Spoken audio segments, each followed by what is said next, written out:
여러분 반갑습니다. 김덕기입니다. 자, 이번 시간에요. 두 번째 시간이죠. 사회복지와 조사연구방법론. 조사연구방법론 이런 거 나오면 아주 막 용어가 어려운데요. 허당이에요, 허당. 다윗과 골리앗이다. 허당이다. 쉽게 접근하면 됩니다. 개념 몰라도 돼요. 이런 거 알면 스트레스 받아요. 특성은 기본 상식이죠. 사회복 연구 방법. 경험주의적 방법을 사회복지를 하려면 일단 데이터가 필요하고 조사 연구하려면 경험적 바탕을 해야죠. 경험주의적 바탕. 당연하겠죠. 또 여러 가지 인간 행동과 사회 환경에 대한 법칙을 찾으려고 일반화 시켜야겠죠. 일반화, 객관화 비슷한 뜻입니다. 합리적 사고방식 당연하겠죠. 과학적 지식을 활용해서 종합과학적 접근 당연하겠죠. 객관적 접근 방법 당연하겠죠. 다음 주 사회복지 조사 연구 방법의 특성 중 옳은 것은 나오면 좋은 말 다 옳은 거죠. 만약에 옳은 거 여기다 하나 넣겠죠. 뭐 여기다가 아닌 거 하나 넣겠죠. 예를 들면 떡볶이를 맛있게 먹는다. 이런 건 관계없겠죠. 그런 거 골라내면 되는 겁니다. 간단해요. 목적갑니다. 목적도 간단하죠. 목적은 네 가지니까 문제 내기 좋죠. 그래서 목적이 아닌 것은 1번 보고, 2번 기술, 3번 설명, 4번 예측, 5번 떡볶이 하면 답이 떡볶이겠죠. 그래서 이런 눈으로 보고요. 외울 필요는 없습니다. 이런가 보다라고 하고.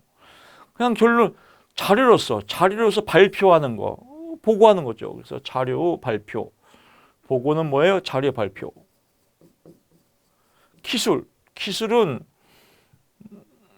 상관관계를 알아보는 겁니다. 상관관계를 알아보는 거 예를 들면 인간 행동과 사회 환경 등을 기술하거나 정의하는 것이면 기술하는 겁니다. 기술.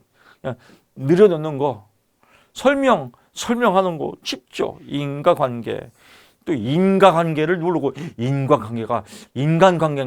이렇게 보면 안 돼요. 이런 것들의 용어를 알아야 돼요. 용어를 모르면 의미가 없어요. 인과관계 뭐예요? 알죠. 뭔데? 그거 있잖아. 인과관계 이러면 안 돼요. 인과관계 뭐예요? 간단해요. 원인과 결과를 알아보는 거예요. 너무 쉽지 않나요? 이런 것들 용어가 생소해서 그런 거죠. 공부가 어려운 게 아니에요. 용어가 생소한 거예요. 이렇게 우리 흔하게 얘기하잖아요. 인생사 세용지마야. 오, 너 익숙한디? 세용지마가 뭐야? 세용지마 그거 있잖아. 인생 그거 아무것도 아니라고 그런 거 있어. 무슨 뜻인데? 나 그거 몰라. 이러면 그건 모르는 거예요. 세옹지마. 변방에 있는 늙은 사람의 말. 이런 게 해서 말이 도망갔다가 또 말새끼를 대고 나갔다가 또 다리가 부러졌다가 또 전쟁을 안 나갔다. 이런 거 인생이 왔다 갔다 한다. 이런 게 세옹지마다. 어설프게는 알아야죠. 이런 게. 그러니까 결국 용어예요. 교회도 마찬가지. 교회도. 할렐루야, 아멘, 할렐루야. 할렐루야가 뭐야? 몰라. 그냥 할렐루야 해. 아멘, 뭔데? 영구 아니야? 이런 분도 의외로 있어요. 할렐루야가 뭐야? 할렐루야 있잖아. 그거 교회에서 쓰는 거. 이러면 안 되는 거예요. 할렐루야, 하나님을 찬양한다. 아멘 뭐요? 아멘 하는 거예요. 그냥 해. 이러면 삑살이에요. 어글리, 동의한다. 맞다. 그 말이 맞다. 아멘. 이렇게 좀 알고 쓰는 겁니다. 용어가 중요한 겁니다. 그래서 인간관계, 상관관계, 기술 예측하는 거겠죠. 그래서 미래를 예측한다. 그래서 보고, 기술, 설명, 예측 이런 것들이 목적이다라고 보시면 될 것 같고요. 윤리 잘해야겠죠. 그렇습니다. 조사 연구 과정 이게 시험 문제입니다. 그래서 이런 거죠. 연구 문제를 제기한다. 이 순서가 시험에 나옵니다. 연구 문제를 제기한다. 연구 문제를 형성한다. 연구 주제를 선정한다. 연구 목표를 설정한다. 다 같은 말입니다. 연구 주제 선정, 연구 목표 선정, 연구 문제 형성, 연구 문제 제기 이런 것들이다. 이런 것들을 이해하는 거니까요. 그런 겁니다. 두 번째, 가설을 설정한다라고. 가설을 설정했으면 그 다음에 조사를 설계한다라고 해서 보고요. 조사를 할 때는 효과적이다, 효율적, 객관적이다 이런 거 패축에도 안 나와요. 그냥 이 순서만 알면 돼요. 그냥 눈으로 다 외울 것 없습니다. 그냥 흐름을. 연구 주제를 설정하고 연구 목표를 설정하고 두 번째가 가설을 설정하고 연가 조 그다음에 조사를 설계하고 연가 뭐 이렇게 연가 조자 뭐 이 정도만 하면 뭐 순서 맞출 수 있습니다. 자료를 수집하고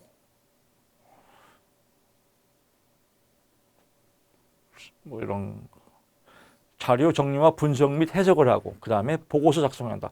보고서 작성이 맨 마지막입니다. 보고서 작성. 가설 설정이 두 번째예요. 포인트.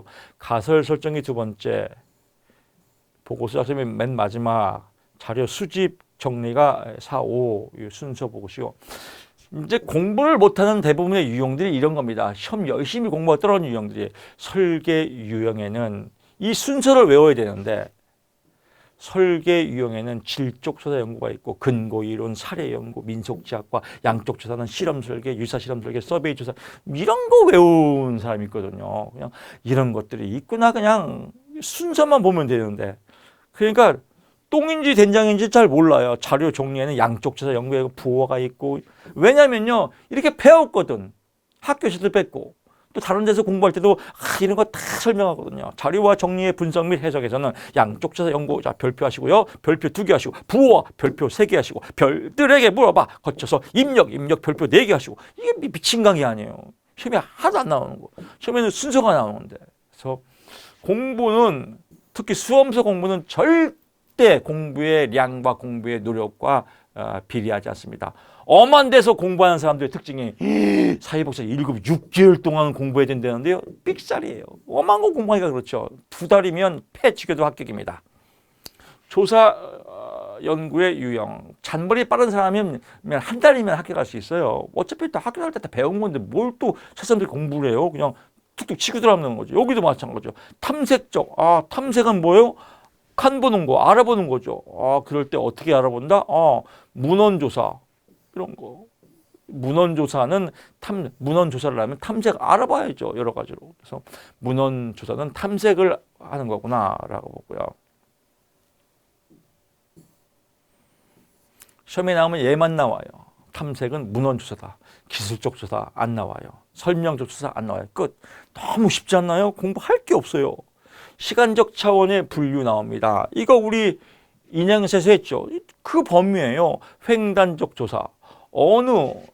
이게 답이죠. 일정한 시점이다. 그래서 어느 시점에서 단 한 번의 조사 결과를 가지고 연령별, 성별, 그래서 뭐 10대, 20대, 30대 이렇게 쭉 3살, 5살, 6살 남자, 여자 이런 것들을 쭉 늘어놓고 일정한 시점에서 비교하는 거 횡단적 조사다라고.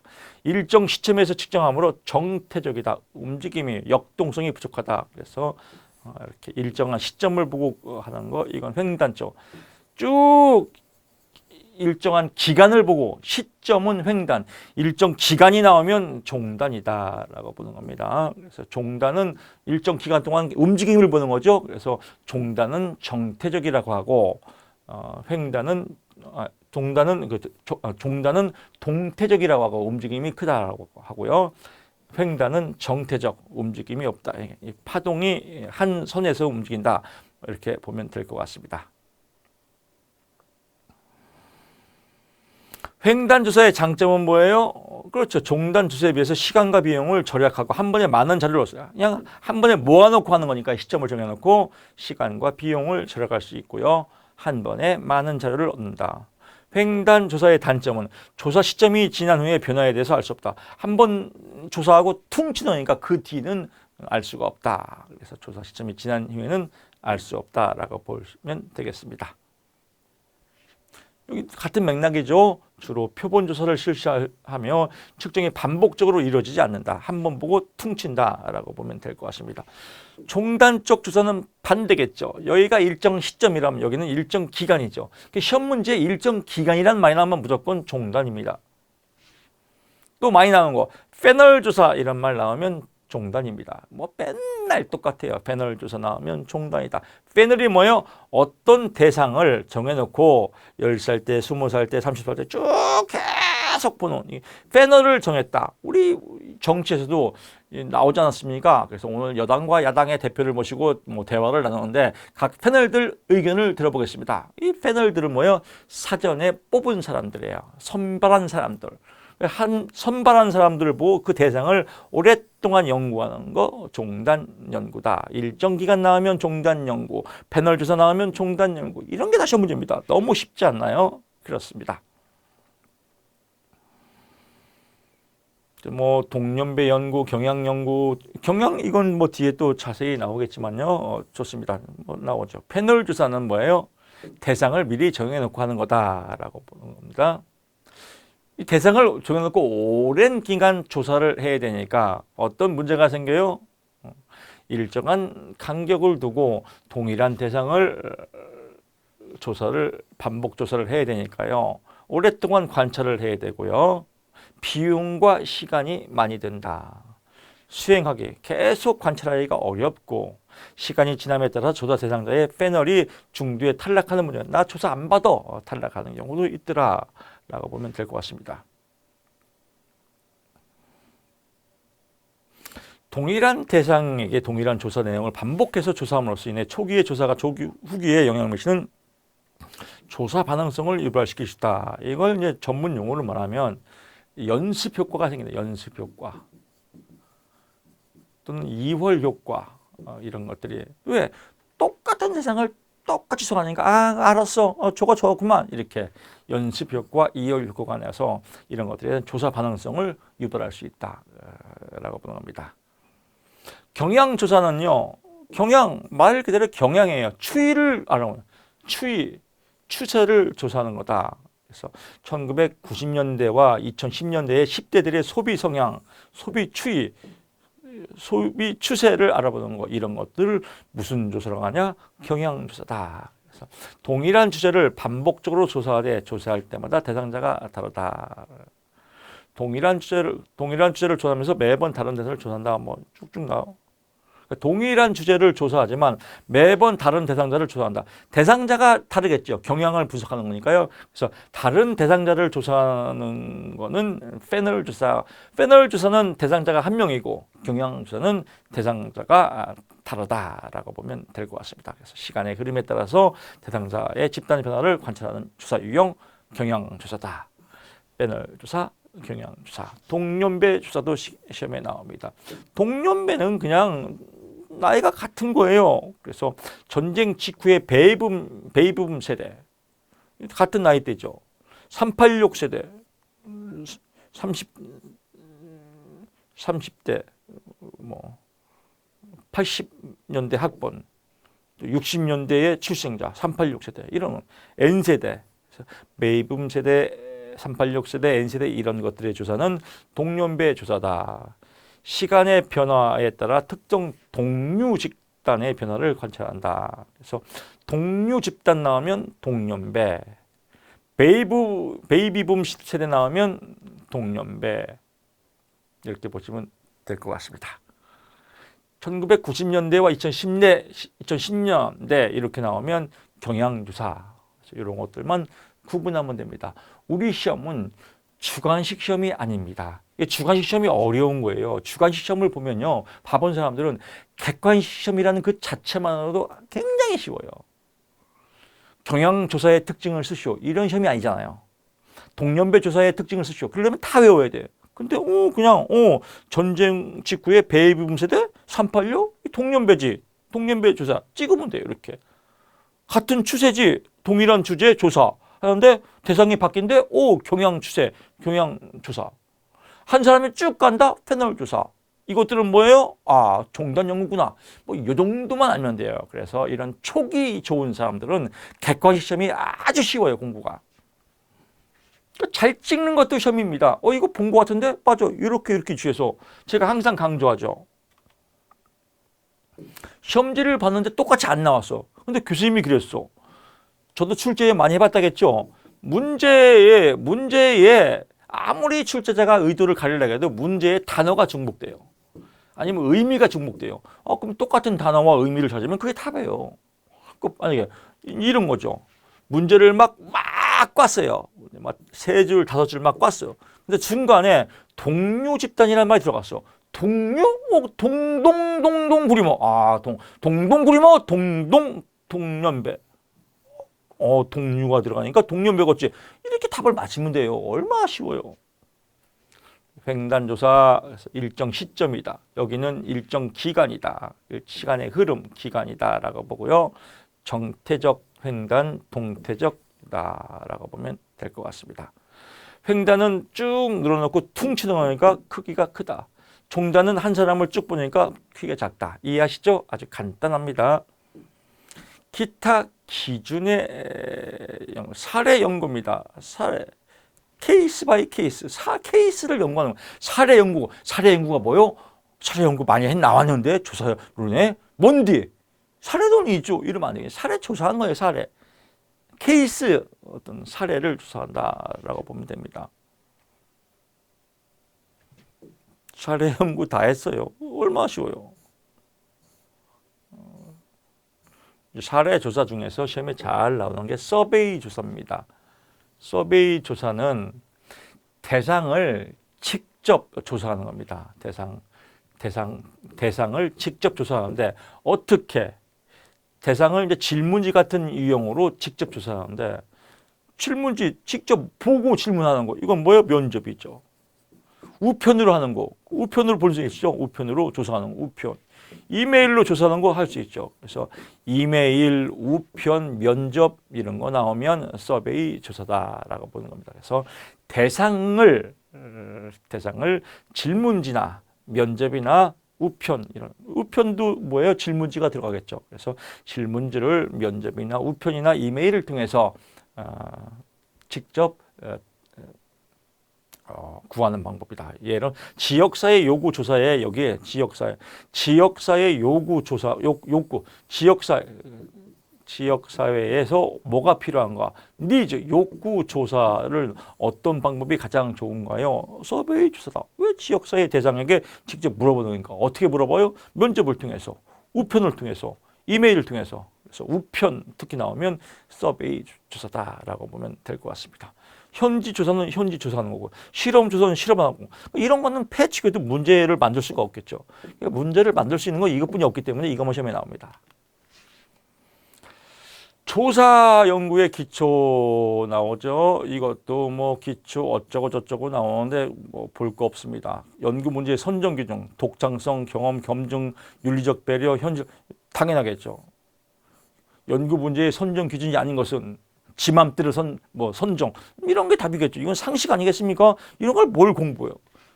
이거 뭘 설명해요? 독창성 있어야 되겠죠. 경험적 검증 가능성 있어야 되겠죠. 윤리적 배려 있어야겠죠. 현실적 제한구로 있어야겠죠. 이상한 말이 답이죠. 그래서 이런 것 나오면 공부할 상식이다. 가설 설정이다. 그래서 가설 설정 잘해야겠죠. 끝. 가설 유형 목적에 따른 거 이런 거 시험에 안 나옵니다.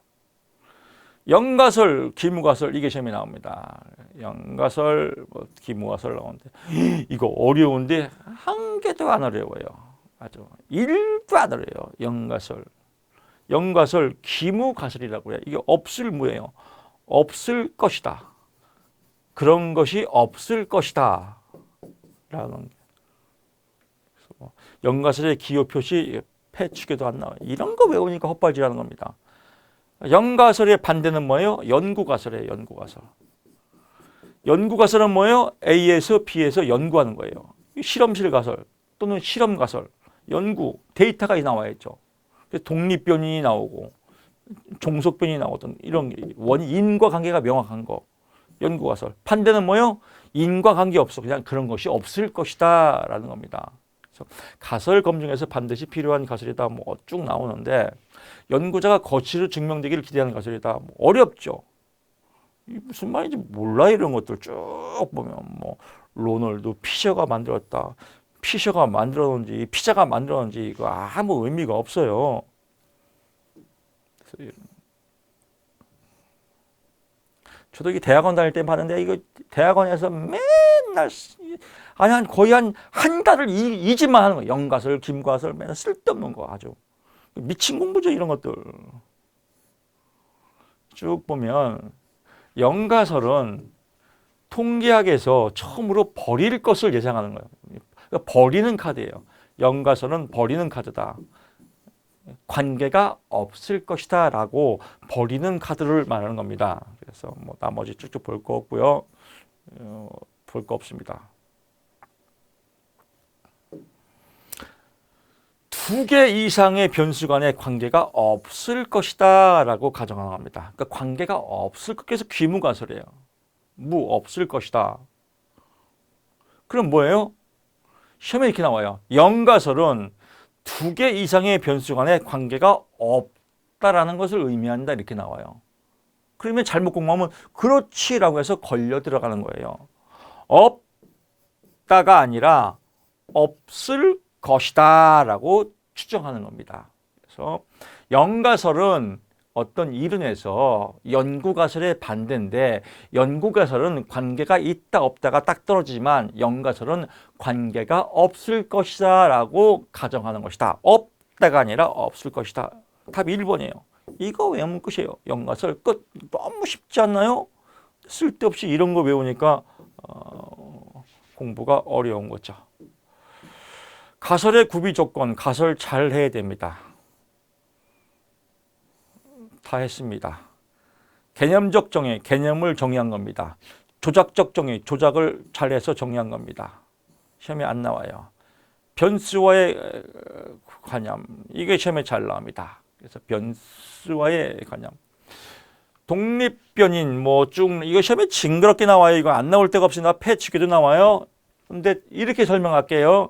옛날에 제가 여러분 때는 지금 이제 CF가 끝났지만 CF 광고 중에서 커피 광고가 있었습니다. 여자 주인공이 신민아예요. 남자 주인공이 원빈이에요. 원빈.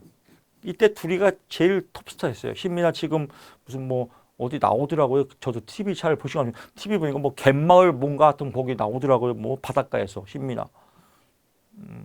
둘이 CF 촬영을 했었습니다. 신민아가 카푸치노 커피를 먹고 있었죠. 먹다가 입술에 카푸치노 거품이 묻었습니다. 원빈이 닦아주는 척 하다가 키스를 했습니다. 그게 거품 키스예요. 이게 아주 유명한 CF입니다. 이 CF에서 신민아하고 원빈이가 뭘 했어요? 거품 키스를 했죠. 거품 키스를 했다. 거품 키스 딱 한 거예요. 마지막으로. 이게 뭐예요? 마지막에 결과가 나온 거죠. 이게 마지막에 나왔다. 종속변이네요. 결과가 나왔다. 결과, 종속변이는 결과예요. 둘이 뽀뽀를 했다. 이게 결과죠. 근데 뽀뽀 왜 했어요? 커피의 거품 때문에 한 거죠. 그럼 커피의 거품이 뽀뽀를 하게끔 원인 제공한 거예요. 이 원인 제공이 독립변이에요. 그럼 뭐예요? 커피의 거품은 독립변이고 뽀뽀는 종속변이죠. 근데 신민아가 이쁘단 말이에요. 만약에 뭐 웃자고 하는 겁니다. 이영자 씨가 앉아 있는데 그러면 원빈이가 영자 씨 휴지 여기 있어 이렇게 할 것 같아요. 웃자고 하는 겁니다. 또 이걸로 또 걸고 넘어지면 세상의 일이니까 복잡해져. 그러면 이거는 신민아의 미모는 뭐예요? 뽀뽀를 유발시키는 미모다. 그래서 이걸 뭐라고 그래요? 조절변인이라고 해요. 조절했구나. 그래서 조절변인이라고도 하고 또는 매개변인이라고 그래요. 매개변인이다라고 하는데 이 내용은 뒤에서 같은 맥락인데 조금 차이가 있습니다. 이건 뒤에서 또 설명을 드리고 조절변인, 매개변인이다. 근데 여기서 개가 한 마리 있네요. 개가 이걸 쳐다보고 있어요. 걔는 아무 의미 없죠. 이걸 이제 그냥 자연적으로 생겼다 그래서 외생변수라고 그래요. 근데 걔가 뽀뽀할 때 멍멍 치죠. 영향을 미쳤죠. 이건 이제 조절을 했다고 해서 조절변인이 되는 겁니다. 그래서 구체적으로 보게 되면 이런 맥락들이에요. 그래서 독립변수에서 뭐 원인이 되는 거, 어떤 원인이 되는 것은 독립변수다라고 보고요. 어떤 실험의 결과가 되는 거 종속변수다. 다 했습니다. 너무 쉽죠. 매개변인입니다. 매개변인 직접적인 독립변수의 영향을 받아 그러니까 더 쉽게 말하면요 이거예요. 직접적인 원인도 아니면서 결과에 영향을 미치는 거, 이게 매개변이에요. 그래서 부모의 교육률이 자녀의 학습 의욕을 높여 학업성에 영향을 준다. 부모의 교육률은 뭐예요? 독립변수다. 자녀의 학습 의욕은 부모의 교육에 영향을 받아 학업성에 매개변인 학습 의욕. 학업 성적은 결과니까 종습변이에요. 부모의 자녀의 학습 의욕을 높여 그렇죠. 교육률. 부모의 교육률은 독립변이고 자녀가 공부 열심히 해야지라고 해서 부모의 교육률에 영향을 받았다. 이건 이제 매개 변수입니다. 매개 변인. 직접적인 원인은 아니지만 이 공부의 학업 성적에 영향을 미친다라고 해서 매개 변이다. 외생 변이는 자연적으로 발생한다라고 해서 실제 인과관계를 확인할 수 없다라고 보고요. 조절 변수죠. 조절 변수는 쉽게 말해서 영향력이에요. 독립 변수가 종습 변수에 미치는 영향력을 조절하는, 영향력의 강도를 조절하는. 아까 설명드린 개가 있단 말이에요. 개는 외생 변수예요. 그냥 관계가 없는 외적으로 그냥 자연으로 나온 거예요. 근데 얘가 멍멍 쳤어요. 뽀뽀하려고 하는데. 이게 영향력을 미쳤죠? 그럼 개의 개소리는 뭐예요? 조절 변수죠. 이렇게 이해하시면 될 것 같습니다. 통제 변수는 통제하는 겁니다. 그래서 매개 변수, 외생 변수 이런 것들은 제3의 변수라고 한다라고 보면 될 것 같습니다. 뭐 어렵지 않죠? 그래서 이런 정도 내용만 알면 여러분 기출문제에서 문제 풀 때 뭐 전혀 지장이 없고 제가 기출문제에서 또 포인트를 잡아드립니다. 이번 시간 여기까지 하고요. 저는 다음 시간에 또 찾아뵙겠습니다. 고맙습니다.